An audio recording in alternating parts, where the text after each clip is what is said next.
Okay, but now you guys making me feel so freaking talented right now. Asking if this is a real Galleta sponge, but it's not. But I'm gonna show you guys how I did it. So I'm gonna be using Wilton's like sugar sprinkles, whatever the fuck they're called, and where I'm gonna be using to resemble like the coconut or like, you know, the little flaky thing on top of the bonbons. Yeah, y'all know what I'm talking about.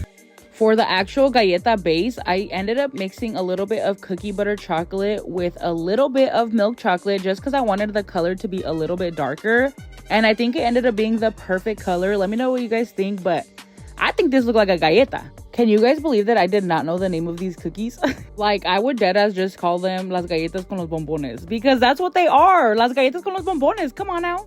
But anyways, we're gonna be doing like a bunch of freaking circles. Basically, you guys already know the deal. 2 of them are gonna be white, 2 of them are gonna be pink, and every single time that you draw one, you want to make sure that you do the sprinkles, let it dry, and then do it again for each one. And we just need the little jelly in the middle, and that's it, you guys. Tell me that's not cute as fuck. Bye.